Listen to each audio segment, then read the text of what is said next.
어떤 것이든 뭔가 시작을 할 때 중요한 두 가지가 있습니다. 첫 번째는요, 정확한 개념입니다. 그러니까 정확한 개념이 잡혀야 하고, 또 하나, 그 개념을 잘 설명할 수 있는 단어, 표현이 필요합니다. 그러니까 바르지 못한 개념이 생기거나 바르지 못한 표현을 하면 그 말을 쓰면 쓸수록 혼란이 일어나게 되고요. 그리고 미래 사회, 그 말을 쓰는 사회가 나중에 가서 그걸 수정해야 되는데 이게 쉽지가 않아요. 사실 그런 단어, 그런 개념들이 넘쳐나는 사회입니다. 우리가 하도 어려울 때 전쟁통에 대한민국이라는 사회를 시작했기 때문에 그때 뭐 정신 차리고 개념을 잡고 또 아주 잘 생각해서 국민이 합의해서 단어를 정한 적이 없었거든요. 그저 생겨나는 대로 익숙한 대로 써오다 보니까 혼란스러운 일들이 많은 거죠. 잘못된 개념은요, 덜어내야 게 많습니다. 그리고 또 하나, 옳은 개념을 더해야 됩니다. 오늘 이런 생각을 가지고 좀 이야기를 해보도록 하죠. 우리가 3월 9일 날 대통령 선거하지 않습니까? 오늘로 치면 17일 정도 남았습니다. 여러분에게 질문 드릴게요. 언제 우리나라 사람들이 대통령이란 말을 썼을까요? 처음 쓴 적이 언제일까요? 우리 승리가 왔는데, 승리는 태어날 때부터 대통령이란 말이 있었죠.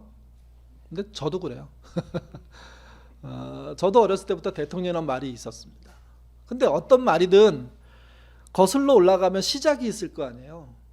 왜 그러냐면 우리나라는 왕조, 조선시대를 거친 나라이기 때문에 대통령이란 개념이 없었어요. 단어가 없었어요. 뭐가 있었냐면 왕이 있었죠. 그 왕이 왕으로 불릴 때가 있고 황제로 불릴 때가 있을 그런 차이는 있었지만 어쨌든 왕의 시대에서 그게 끝나고 난 다음에 다음 대통령의 시대로 열린 겁니다. 대통령이란 말은요, 1881년도에 처음 우리나라의 문서에 보면 쓰였다고 나옵니다. 이헌영이란 분이 일본의 사찰단으로 다녀오고 난 다음에 구두로 왕에게 보고하고, 또 하나 이제 문서로 보고를 하는데 그때 썼던 책이 일사집약이라는 책입니다. 이 책에 대통령이란 말이 처음 나와요. 이 책은 대통령이란 얘기만 쓴 책이 아니에요. 일본에 가서 본 내용들을 기록한 책이에요. 외교적인 이야기도 들어있고 문화적인 이야기도 들어있고 또 외국의 정보들도 들어있는 책이에요. 그렇기 때문에 그 시대에 영향을 줄 수 있는 책이었던 거죠.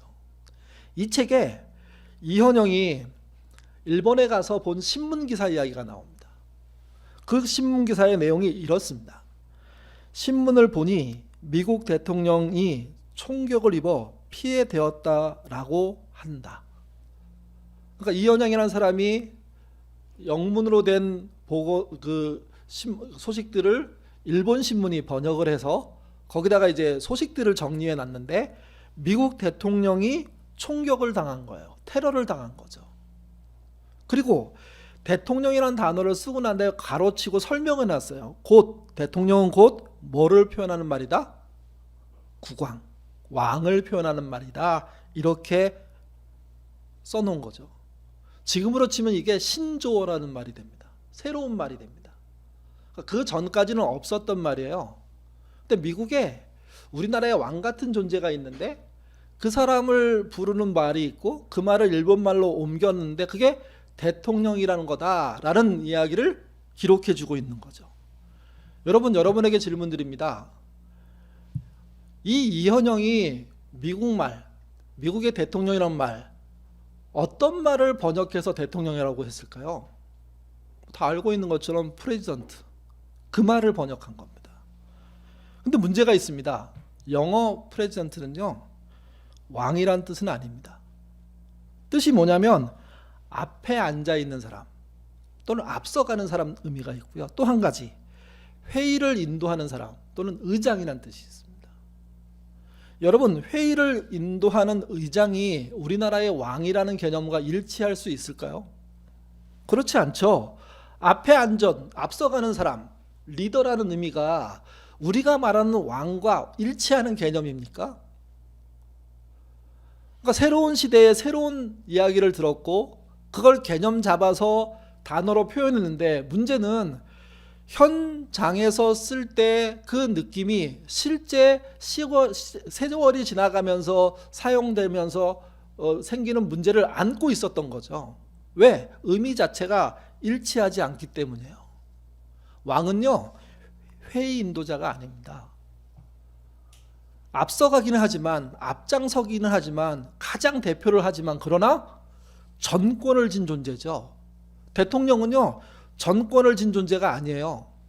국민한테 위임받은 만큼만 권한을 행사할 수 있는 분이지, 그분이 마음대로 모든 것을 한다는 뜻이 아니죠.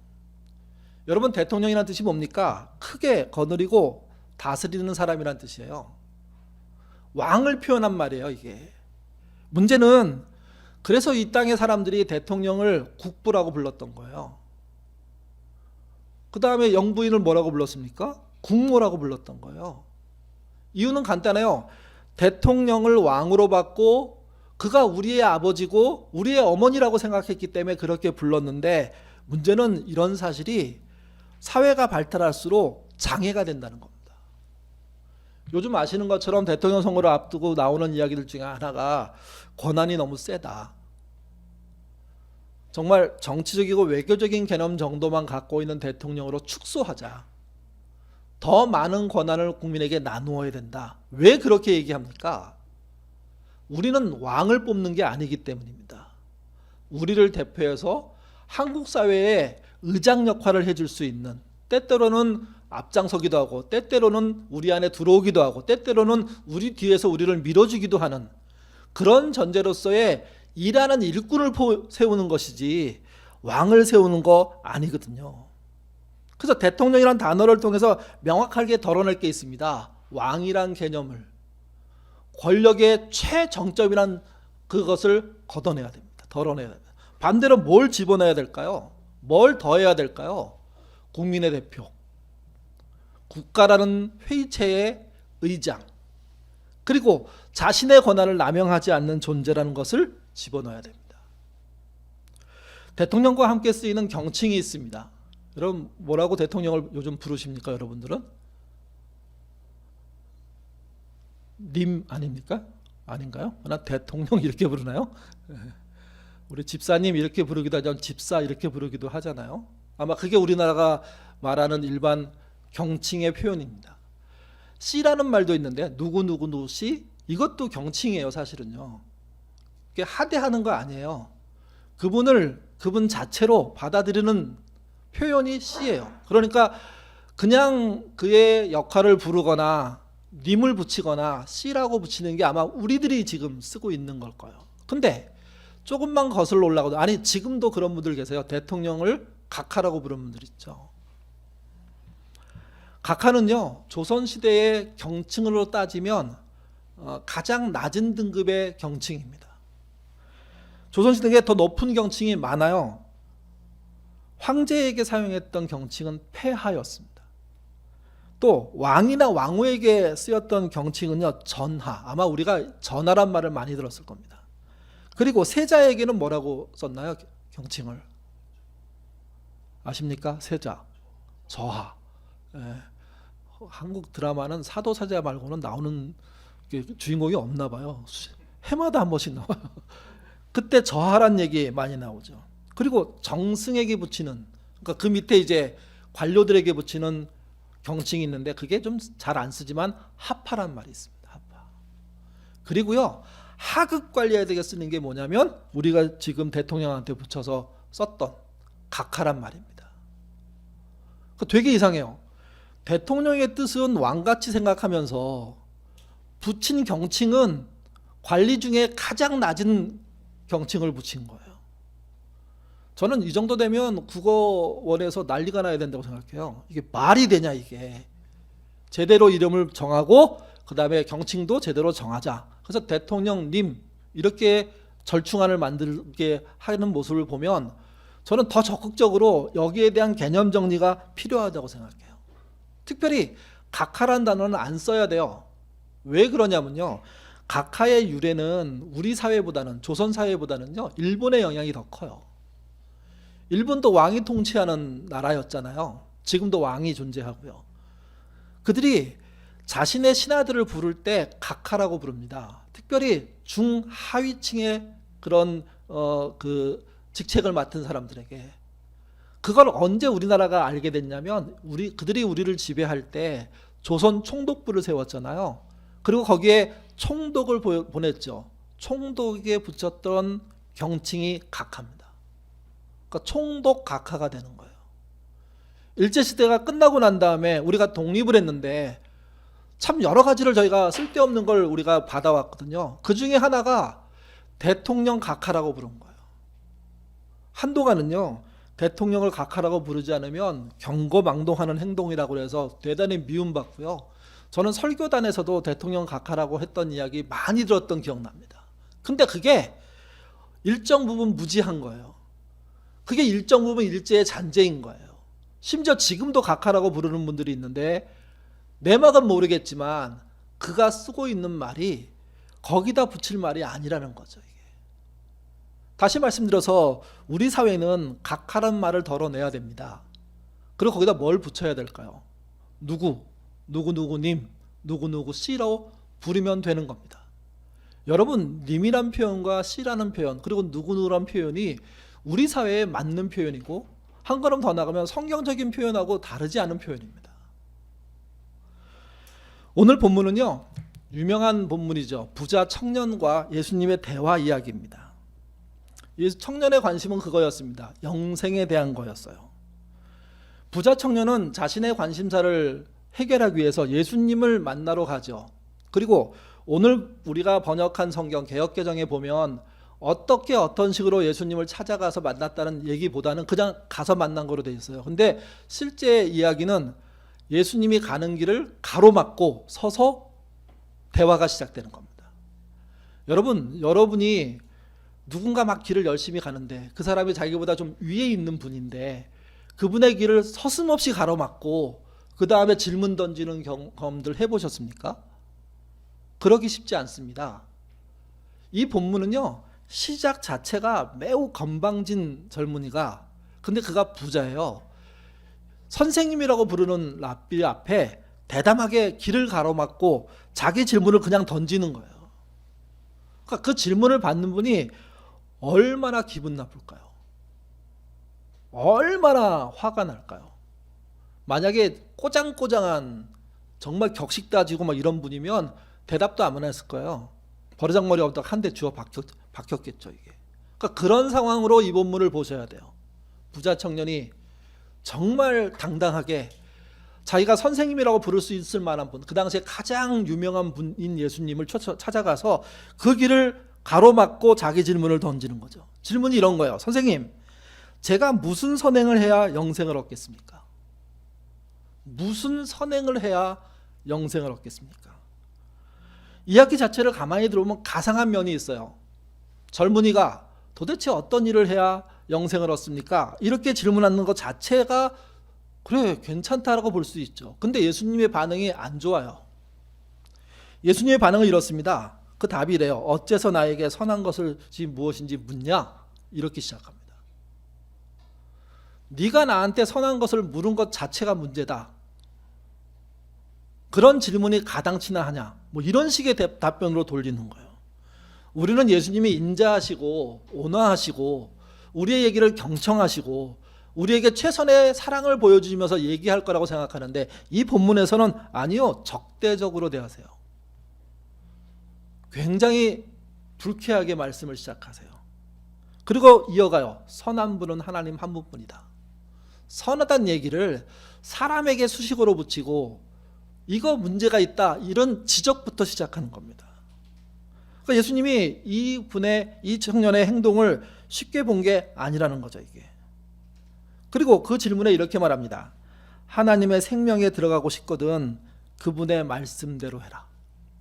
네가 진짜 영생을 얻고 싶냐? 그분의 말씀을 읽고 행동해라. 이겁니다. 답이 너무 뻔하지 않습니까? 상담을 하게 될 때, 또 교회 문제를 상담하게 될 때 뭐 해마다 수십 차례 그런 일을 하게 되는데 찾아온 분들의 기본이 이래요. 이 목사가 답을 해줄 수 있을까? 풀어줄 수 있을까? 근데 목사가 신통한 무당이 아니거든요. 점쳐갖고 답을 탁 정해서 이거 해 이렇게 얘기하지 않거든요. 더군다나 여러분 갖고 오는 문제가 이혼할까요 말까요? 그럼 목사는 뭐라고 해야 될까요? 심지어는 이런 분이 있어요. 직장을 옮길까요 말까요? 이 대략 난감한 상황, 예? 투자를 할까요 말까도 있습니다. 그런 게 없을 것 같죠? 너무 궁금한 거예요. 근데 점집은 갈 수가 없으니까 목사도 요즘 유행하는 말로 영매로 보나 보죠. 찾아와서 두드리는 거예요. 그럴 때 직장을 여기 가든 저기 가든 다 괜찮아요. 집사님 마음으로 정하시고 움직이시면 돼요. A도 길이고 B도 길이에요. 왜? 중요한 건 이 직업이냐 저 직업이냐가 아니라 그 직업을 통해서 뭘 하는 거냐요. 거는 거거든요. 이렇게 얘기하면 답이 너무 뻔하잖아요. 엄청 실망하세요. 목사님한테 오면 답을 줄 거라고 생각했는데 답은 안 주고 나한테 다시 질문을 떠넘긴다고. 아니요. 저는 답을 정해주면 안 돼요. 이 말은 이런 말이 아니에요. 찾아오지 말란 말이 아니에요. 제가 할 수 있는 일은 뭐 예수님처럼이 아니라 예수님도 보시면 영생을 위해서 어떤 선한 일을 해야 됩니까? 물어봤는데 야 말씀 제대로 읽고 그대로 살려고 노력해. 그렇게 답변한 거거든요. 목사가 할 수 있는 답변은 그거예요. 만약에 목사가요. 이 직장으로 가야 돼. 이혼해야 돼. 아니야. 이혼하지 마. 이렇게 얘기하면 뭐로 이름을 붙이셔야 돼요, 여러분은? 이건 사입이다. 아무도 동의를 안 하네요. 그건 사입이에요. 명백한 거 있어요.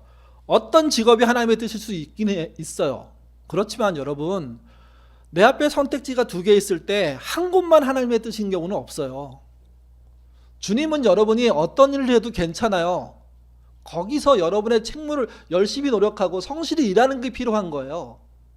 선하다는 이름을 붙이지 않으셔야 돼요. 찾아오는 사람들 중에 제일 무서운 사람이 저를 막 칭찬하는 사람이에요. 제가 뭐 설교를 한번 들어봤는데 너무 대단해서 정말 이 교회 아니면 죽을 것 같아서 왔다고. 그러면 그분은 반드시 저희 교회를 떠나요. 왜? 얼마 지나면 저의 실체를 알 거거든요. 제가 그렇게 신통한 분이 아니라는 걸. 그렇게 대단한 영매가 아니라는 걸. 예수님의 답변을 우리는 야 이거 이 정도밖에 안 되냐? 이렇게 생각하시면 안 돼요. 이게 그분이 하신 하나님의 아들이 하신 또 하나님과 동등된 보좌에 앉으셔서 우리를 위해서 중보하시는 분이 하신 답이에요. 이 말은 이런 말이 돼요. 이 답이 표본이고 이 답을 토대로 무슨 모든 이야기를 할 수 있다는 거예요. 말씀을 읽는 게 어렵다고 하면 그러면 우리 한번 로마서 8장을 펴놓고 같이 읽읍시다. 그리고 그 안에서 뭘 찾을 수 있는지 한번 우리 같이 대화도 하고 기도합시다. 이렇게 할 수는 있는 거지. 아니야, 당신한테는 이사야 몇 장 몇 절이 답이야.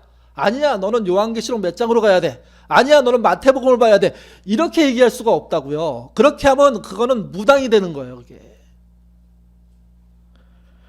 예수님이 정확하게 말씀하셨습니다.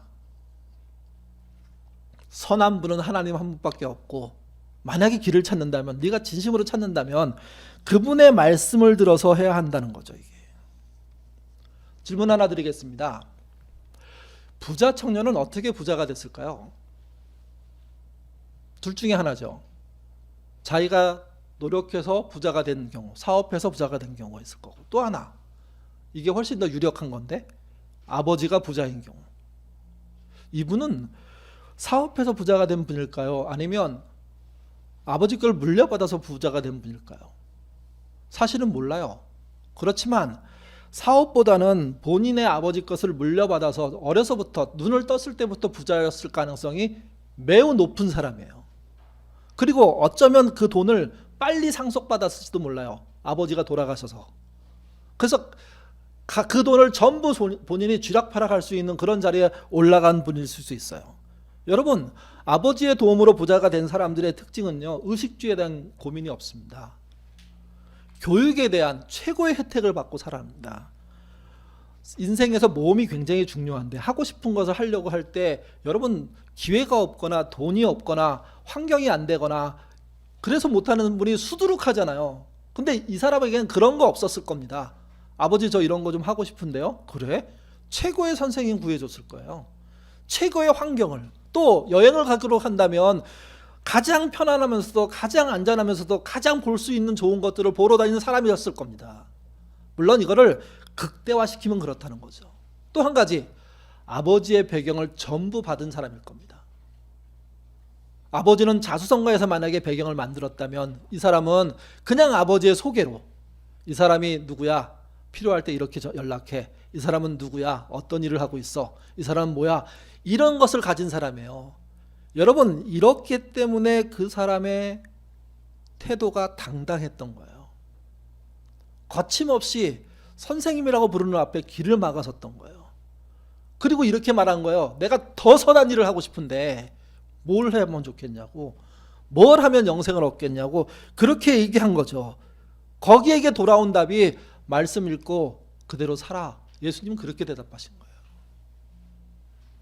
아마 굉장히 마음속으로 기분 나빴을지도 몰라요. 그랬더니 이 청년이 더 놀라운 건 이거예요. 여기서 주눅들지 않고 여기서 꺾이지 않아요. 그래서 물어봐요. 더 구체적으로 어떤 말씀입니까? 여러분, 이 질문을 이 청년만 하는 거 아닙니다. 모든 상담을 하게 되는 신앙인들이 사실은 상담을 받는 사람들 때 얘기하거든요. 더 구체적인 게 뭐냐고. 그랬더니 예수님이 말씀하십니다. 마태복음 19장 18절에서 19절 말씀 같이 읽겠습니다. 이르되 어느 계명입니까?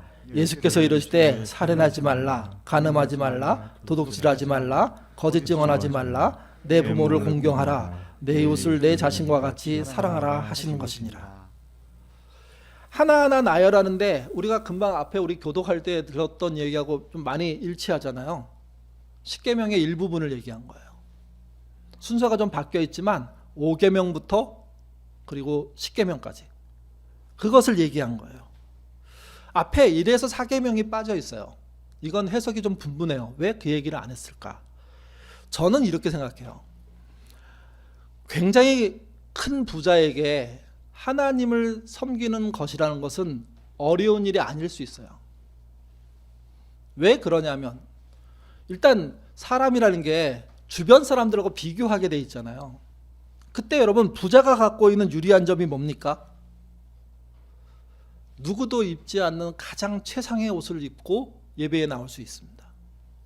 그것만이 아니죠. 그들은 교양 교육이 중요합니다. 예의 범절이 중요합니다. 식사 예절이 중요합니다. 그리고 종교의식도 가장 깔끔하게 훈련받을 수 있는 사람들입니다. 그러니까 예의에 어긋나지 않는 말과 행동으로 천천히 움직이면서 하나님께 집중하는 모습들은 모두가 보기에 너무 좋은 거예요. 또 제물을 드리는 시대였잖아요. 그 당시에 가난한 사람들은요, 곡식 비벼가지고 가루 만들어서 뿌려서 드렸어요. 그것보다 좀 나은 사람은 비둘기 같은 거 잡아가지고 그것을 조각내서 하나님께 화제로 드렸어요. 그것보다 더 괜찮은 사람들은 양이나 염소를 잡아서 하나님께 드렸죠. 양이나 염소를 잡아 드리는 경우는요, 흔하지 않아요. 꽤 나름 자신의 생활 규모가 되는 분들이 가능한 거예요. 부자는 어땠을까요? 그것도 최고의 부자는 어땠을까요? 그 당시에 최고의 재물이 소였습니다. 송아지를 잡아갖고 드리는 거예요. 여러분, 조그만 부자는 한 마리 잡았겠지만 최고의 부자는 몇 마리 한 번에 잡았을까요? 한 100마리? 성경에 솔로몬이 한 번에 몇 마리를 잡아서 제사 드렸다고 얘기합니까? 1000마리, 1000번제.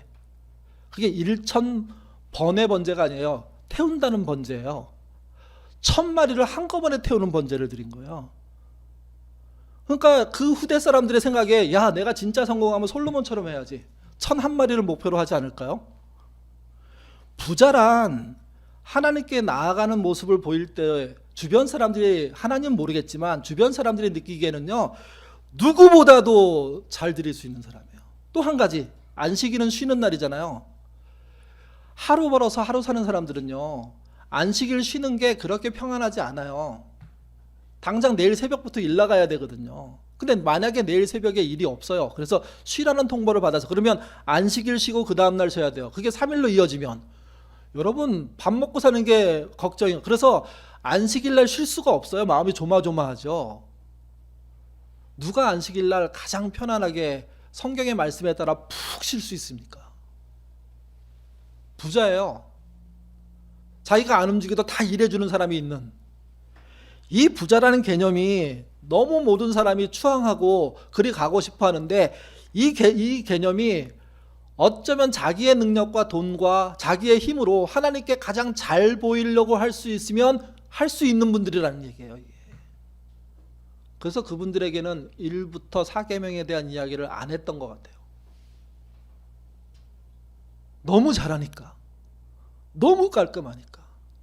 가끔 재벌 2세를 얕잡아보고 막 깔보는데 재벌 2세가 운동도 잘하고 영어도 잘하고 학위도 있고 돈도 많고 거기다가 아주 그냥 공명식까지 있으면 누가 이겨요, 그 사람을? 주님은 명확하게 그를 알았던 것 같아요. 그래서 바로 1,4계명은 밀어버리고 5에서 10계명을 들이대면서 이거 해야 된다 그렇게 얘기한 거예요. 그러면 부족함을 느꼈어야 되는데 그가 그렇지 않아요. 그가 이렇게 말하죠. 제가 그것을 다 지켰는데 다음은 뭡니까? 뭘 또 해야 됩니까? 이 말은 저한테 이렇게 들렸습니다. 예수님, 당신이 말한 것 다 지킨 내가 정말 더 좋은 일 하고 싶어요. 제가 혹시 예수님 도와드릴 거 없을까요? 말씀만 해주세요. 그러면 제가 한몫에 해드릴게요. 돈이 필요하다면 돈을 드릴 거고 집이 필요하다면 집을 드릴 거고 그 밖에 필요한 것이 있다면 내 모든 것을 동원해서 해드릴게요. 이건요, 특별한 관계를 요구하는 거예요. 당신과 내가 하나가 되기를 요구하는 거예요. 여러분, 이 요구가 들어올 때 조심하셔야 돼요. 엄청난 칭찬을 하면서 당신과 함께 모든 걸 하겠다고 얘기할 때 그 사람들은 내가 좀 잘못하면 순식간에 돌변해서 나의 등을 찍을 가능성이 굉장히 높은 사람들이거든요. 이게 요즘 교회에 대통령 후보들이 찾아오는 경우들이 있답니다. 물론 뭐 모든 교회가 그런 거 아닙니다. 5만에서 6만 정도 교회가 되는데 그중에 초대형 교회들이 주로 그런 경험들을 하게 되죠. 뭐 그럴 일은 없지만 대통령이 오늘 예배 시간에 왔다고 한번 대통령이 아니죠. 대통령 후보가 왔다고 하면 우리는 어떻게 대접을 해야 될까요? 그분을 여기에 세워야 될까요? 여러분이 동의하는 대로 할게요. 오지도 않을 거지만 여기다 세워야 될까요? 그러면 안 되는 거죠. 선거법상 안 되는 게 아니라 예배 드리러 온 사람이 자신이 맡은 순서가 아닌데 앞에 나와서 뭘 하는 건 아니에요. 무조건. 그러면 여기 세워서 일어서게 한 다음에 마이크를 드리고 한마디 하게 해야 될까요? 만약에 우리 교회가 그렇게 오는 손님들에게 마이크를 주는 교회였으면 가능해요. 준 적이 없으면 그건 아니에요. 왜? 그는 예배로 들어온 거지 특별한 대우를 받으러 온 거 아니잖아요. 이게 예배가 끝났어요. 인사 다 하고 잘 끝나고 그분을 따로 모셔다가 제가 제 방으로 이 방으로 들어가서 좋은 음식 차려놓고 얘기 나누고 제가 갖고 있는 민원을 청탁하고 이렇게 하면 될까요? 그건 더 아니죠, 사실은요. 여러분, 권력을 갖고 있다는 건 인간 세상에서 굉장히 나이스한 경우라고 얘기할 수 있는데 그런 사람 앞에 믿음이라는 게 형편없이 쪼그라들면 안 돼요. 뭐 자존심이 있어서가 아니라 하나님께 예배함에 있어서 대통령 후보나 우리 모두가 동등하고 우리 공동체가 유지한 정통을 깨면서까지 그 사람을 대우한다는 건 그건 있을 수 없는 거예요. 그래서는 안 되는 거예요. 여기 등장하는 부자 청년은 사실 그런 걸 요구한 거예요. 내가 이렇게 열심히 특심한데 나 좀 잘 봐주시죠. 그리고 함께 하시죠. 내가 충분히 도와드릴 수 있는데 정말 필요한데 나 써주세요. 얼마든지 돈을 댈 수 있으니까. 그럴 때 예수님은 명확합니다. 그의 요구를 거절하셨습니다. 같이 읽어보시죠. 21절. 그가 요구하는 것에 대한 예수님의 반응입니다. 저는 이 반응이 일반 사회에서는 심한 거라고 생각합니다. 근데 그분은 그렇게 하셨습니다. 21절 같이 읽겠습니다. 예수께서 이르시되 내가 온전하여지고자 할진대 가서 내 소유를 팔아 가난한 자들에게 주라. 그리하면 하늘에서 보화가 내게 있으리라. 그리고 와서 나를 따르라. 너의 돈이 너에게 문제다. 그 돈 다 내려놓지 않으면 너는 오히려 더 나빠진다. 그러니 내려놓고 나누고 그리고 나를 따라라. 여러분, 이게 돈으로부터의 회심을 말하는 거예요. 기본 신앙은 마음으로부터 회심이죠. 중심으로부터 회심입니다. 근데 여러분, 이 회심은 여기서 끝나면 안 돼요. 삶으로의 회심으로 이어져야 되거든요. 어떤 부분에 회심이 잘 되는 사람이 있고 어떤 부분 안 되는 부분이 있습니다. 아마 전 세계 모든 사람이 안 되는 게 있는데 그게 돈일 겁니다. 돈으로부터 회심을 이루지 않으면 청년에게 영생의 기회가 없다고 말씀하시는 거예요. 요즘은 어떤 회심도 있는지 아십니까? 환경에 대한 회심. 환경을 깨끗하게 사용하고 후대에 넘겨주겠다는 회심의 삶이 없으면 미래 사회를 위한 삶, 하나님의 나라 창조 질서를 지키는 삶이 아니라고 얘기하는 거예요. 부자 청년에게는 돈을 얘기한 겁니다. 세상에서는 돈이 성공의 지표지만 하나님 나라에서는 아니라는 겁니다. 돈 때문에 영생할 수 없게 될 수 있으니 돈 버리고 도망치라고, 탈출하라고 얘기해주고 있는 겁니다. 어쩌면 생각하면 이런 생각이 들어요. 나한테 이런 기회가 한 번이라도 왔으면 좋겠다. 내가 돈이 좀 있는데 하나님이 야, 돈 좀 내려놓고 나를 따라와. 나는 그런 자리조차도 못 가보잖아요. 그래서 이 이야기 속에 이질감이 엄청나요. 이게. 제자들도 그랬던 것 같아요. 이 사건이 있고 난 다음에 이제 그 사람이 갔어요.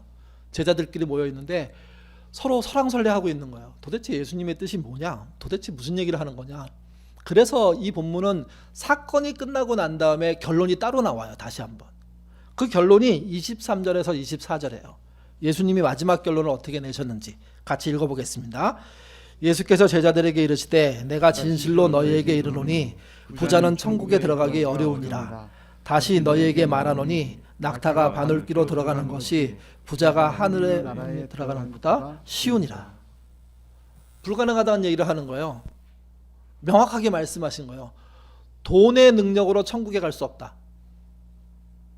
이 말은 돈을 벌지 말라 이런 뜻이 아니에요. 돈은 벌어 사용할 수 있게 써야 되지만, 근데 돈의 힘으로 당당해진 사람은 돈의 힘을 빼야지만 들어갈 수 있다는 거예요. 돈의 힘이 통하지 않아야만 들어갈 수 있다는 거예요. 우리를 당당하게 만드는 게 있습니다, 여러분. 어떤 분들은 그게 청렴일 수도 있어요. 내가 돈에 휘둘리지 않아, 반대 개념이죠. 청렴이 너무 세가지고 그 청렴 때문에 사실은 자기의 삶을 망칠 수도 있습니다. 무슨 말이냐면 청렴하지 말자는 뜻이 아니에요. 청렴이 지나치게 자신을 당당하게 만들고 다른 사람을 고압적으로 찍어 누르게 만드는 자기의 심성을 만들어낸다면 그것까지도 사실은 문제가 되는 거예요. 부자 청년에게 돈이 그런 것처럼 어떤 경우에 우리들에게 있는 자부심 넘치는 당당하게 하는 트레이드 마크 같은 것들이 우리를 넘어뜨리고 힘들게 한다는 거죠. 이게 그걸 버리는 것, 그걸 덜어내는 것, 그게 믿음이고요. 거기다 뭘 집어넣는 게 믿음입니까? 뭘 더하는 게 믿음입니까? 말씀을 넣는 게 믿음이에요. 이게 찬양이 은혜로운 경우가 참 많습니다. 특별히 차를 타고 가다가 듣는 찬양 한 곡 때문에 차를 세울 수밖에 없을 정도로 감동이 있는 경우 저는 많이 경험합니다. 요즘 저에게 아주 꽂혀 있는 찬양 중에 하나가 시선이란 찬양이에요. 저희 금요 기도회 때나 지난 주일도 불렀는데 너무 마음에 감동이 있어요. 전으로 거슬러 올라가면 나에게 굉장히 감동을 준 곡이 많은데 그 중에 대표적인 곡 따진다면 저는 송명희 시인이 작사한 나라는 찬양입니다. 뭐 다 아시는 찬양이죠. 나 가진 재물 없으나, 나 남이 가진 지식 없으나, 나 남에게 있는 건강 있지 않으나, 나 남이 없는 것 있으니. 이게 첫 번째 단락입니다. 뜻을 모르고 부를 때도 참 은혜로웠어요. 알면 알수록 더 은혜스러워요, 사실은. 이 노래의 반전은 그 다음이에요. 나 남이 못 본 것을 보았고, 나 남이 듣지 못한 음성 들었고, 나 남이 받지 못한 사랑받았고, 나 남이 모르는 것 깨달았네. 재물, 지식, 건강이 없는데, 그래서 힘겹고 어려운데, 근데 하나님만이 보여줄 수 있는 것을 보고 듣고 알아서 나는 지금 너무 감사하다는 거죠. 그리고 그는 이렇게 후렴에 노래합니다. 공평하신 하나님이 나 남이 가진 것 나 없지만 공평하신 하나님이 나 남이 없는 것 갖게 하셨네. 그래서 견딜 수 있다는 거예요. 그래서 행복할 수 있다는 거예요. 이 찬양에 마음속에 많이 꽂혀서 부르다가 어느 날 이 곡을 쓴 분이 뇌성마비라는 걸 처음 알게 됐어요. 되게 당황스럽더라고요. 그리고 그분이 너무 커 보였어요. 야, 뇌성마비이면 물질도 부족할 거고 지식도 부족하다고 느낄 거고 건강도 쉽지 않을 건데 어떻게 하나님의 공평성을 얘기할 수 있을까? 억울하다면 그분이 제일 억울한데. 그 더 큰 은혜가 되더라고요. 그 은혜가 됐던 이유가 이거였습니다. 이 사건에, 이 노래에 저를 대입하지 않고 그분의 시선으로만 이걸 본 거예요. 어느 날 이 찬양을 듣는데 나는? 이라는 질문이 생겼습니다.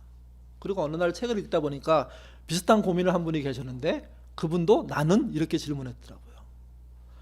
여러분, 나 가진 재물 없으나 이거를 나한테 대입하면, 여러분에게 대입하면 나 가진 재물 조금 있는 거 아닙니까? 동의를 안 하시는데요. 더 있으셔야 되나 봐요. 대출이 많으세요? 갖고 있는 집이 우리 집이 아니에요? 또 나 남에게 없는 지식 있으나죠, 이게 가사가. 없으나 나 남이 가진 지식 없으나. 이 송명의 시인이 한 말이에요. 우리는요, 남에게 없는 지식 조금 있으나. 여러분 아실 만큼 아시잖아요. 학력이 최고는 아니라고 하더라도, 최상은 아니라고 하더라도 사는데 지장은 없으시죠? 지장 있으세요? 공부하세요. 하셔야 돼요, 그건. 저희 어머님 보니까 80세 하시더라고요. 요즘 영어 배우시는데 안 헤어져서 미치시겠다고. 저희 어머님 되게 터프하시거든요. 미치겠다, 안 헤어진다고. 문제는 이거예요. 안 헤어지고 외워지는 사람이 있는 거예요. 그거와 비교하면 열받는 거예요. 그래서 더 열심히 하세요. 어머니 자랑이 아니라 정말 지식이 부족하다고 하면 여러분 쌓으려고 생각하셔야지. 그리고 차근차근 조금씩 쌓는 게 맞죠. 근데 분명한 건 송명의 시인이 갖고 있는 지식보다 우리가 훨씬 많은 공부들을 한 경우들이 일반적이기 때문에 더 나은 경우, 더 지식이 있는 경우일 가능성이 높죠. 또 세 번째는 나 남에게 있는 건강이 있지 않으나. 우리는요, 우리 안에 아픈 분들 많으세요. 근데 여러분 정신지체인 분은 많지 않아요. 저희 교회 안에 장애를 가지고 태어난 아기가 있을 때, 미숙아로 태어난 아이가 있을 때 처음에는 막 느껴지지가 않더라고요. 그런데 그 엄마 아빠랑 얘기하고 그들의 노력을 얘기하고 기도하다 보니까 야, 이게 진짜 힘든 일인데 그 부모들이 진짜 견디려고 몸부림치는구나, 그게 느껴질 때, 미숙아가 점점점 키로수를, 이게 그램수를 늘려가는데 100g 늘었는데 얼마나 고맙든지요, 얼마나 대견하든지요. 그 장애를 갖고 태어난 아이가 정말 같이 자라는 아이를 쫓아서 막 할 때, 말할 때, 흉내낼 때, 따라갈 때 얼마나 감동스러운지 몰라요. 여러분, 정신지체를 갖고 있는 사람의 건강과 나를 비교하면 나는요, 남에게 있는 건강도 있잖아요. 그런 거 아닙니까? 또 나 남이 없는 것 있으니 나는요, 나 남이 없는 것도 있죠. 거기는 없는 게 분명하지만 여기는 있는 게 더 많다는 이야기예요. 이게. 그러니 우리의 삶의 형편이라는 게 이 시인과 비교해 보면 나만 하는 게 너무 많아요. 요즘 말로 하면 잉여가 너무 많아요, 사실은요. 근데 우리는 뭐만 바라봅니까? 안 되고 적고 부족하고 힘든 부분만 바라보고 그 주변에 깔려있는 많은 자원들에 대해서는 감사할 줄 모르는 삶들을 살고 있는 거죠. 여러분, 송명희 시인은 공평하다고 말할 수 있을 것 같아요. 우리는 공평하다고 말하면 안 돼요. 우리는 공평치 않은 우월의 지위에 있는 경우들이 많아요. 별로 차이 나지 않지만 나은 경우들이 많아요. 특별히 송명희 시인과 우리를 비교하면 더 그래요. 저는 어느 날 이 찬양을 부르다가 이 생각 때문에 혼란에 빠져버렸습니다. 하나님 공평하지 않네, 사실은. 근데 이분이 공평하대. 그러면 내가 모르는 더 신비가 이 안에 있을 거 아닐까 하는 생각을 하게 되고, 결국 이 노래는요, 나중에 더 저한테는 좋아지는 노래가 됐습니다. 왜 그러냐면 나 역시도 부족함들이 많은 부분 속에 공평하신 하나님을 노래할 수밖에 없는 삶을 사는 존재가 돼야 된다는 거죠. 신앙의 목표가 오히려 더 뚜렷하게 돼야 된다는 거죠, 이게. 그래서 저는 뭘 덜어내야 되느냐? 더 가져야 된다, 더 채워야 된다, 더 나아야 된다, 더 커져야 된다, 이런 욕망을 덜어내야 되고요. 뭘 거기다 더 해야 되느냐? 하나님의 말씀, 부자에게 했던 그 말씀을 더하는 것이 제 삶의 유익이고 가야 될 길이라고 생각하게 되는 겁니다. 여러분의 신앙도 그러셨으면 좋겠습니다. 부족한 거 많으시죠? 사실 힘겹게 사시는 분들 많습니다. 근데 너무 힘겨운 것만 바라보시면 사실은 희망이라는 게 안 생깁니다. 하나님이 대박나게 하셔야지만 감사할 거예요. 근데 여러분 생각해 보세요. 더 나빠지지 않고 견딜 수 있다는 게 우리에게 희망 아닙니까? 그리고 우리에게 공동체라는 게 존재한다는 게 희망 아닐까요? 그리고 우리가 서로 십시일반할 수 있는 그런 교회라는 사실을 갖는 게 희망 아니겠습니까? 부부도 그렇고 부모와 자식도 그렇고 그런 희망들을 여러분의 삶에 얹으신다면 그러면 다시 시작할 의미들이 더 생깁니다. 계속 말씀드리지만 다시 시작은요 하면 할수록 좋은 겁니다. 3일 만에 계획이 깨진다면 4일째 다시 시작하시는 게 현명한 방법 아닐까요? 말씀을 읽는 걸 3일째 실패하고 있다면 또 시작하는 게 우리의 노력 아닐까요? 그 노력을 따라갈 때 그 노력을 통한 하나님의 은혜 또한 여러분 삶에 첨가되고 지배되고 넓혀지고 나아지게 될 것입니다. 그런 삶 걸어가시는 저와 여러분 되시기를 주님의 이름으로 부탁드립니다. 기도하겠습니다. 시인의 시를 듣고 읽고 노래할수록 우리에게는 더 큰 은혜가 있음을 알게 됩니다. 시인이 불쌍하다는 뜻이 아니라 우리가 그 큰 은혜를 모르고 있었다는 뜻입니다. 뇌성마비인 장애인인 시인이 그 장애 속에서도 공평한 하나님을 노래했다면 그보다 좀 더 나은 삶을 살고 있는, 나은 환경 속에 있는, 나은 건강을 가진 우리가 공평한 하나님을 노래할 수 없겠습니까? 사람 대 사람은 불공평이 있지만 하나님 대 사람은 불공평이 없다는 이 노래를 우리의 마음속에 담을 수 있도록 하나님 인도하여 주옵소서. 사람의 부함이 어떻게 건방진 모습으로 표현되고 어떻게 몰락하는지를 오늘 본문이 이야기해 주었습니다.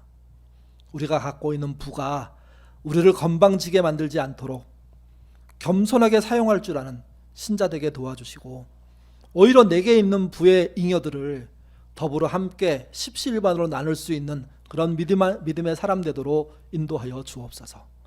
하나님 앞에 갔을 때 칭찬은 잘 나눠 쓰고 왔다는 것일 겁니다. 그렇지 않고 더 크게 만들고 더 대단하게 만들고 왔습니다 하는 것에 대해서 하나님이 모른다 하실 것입니다.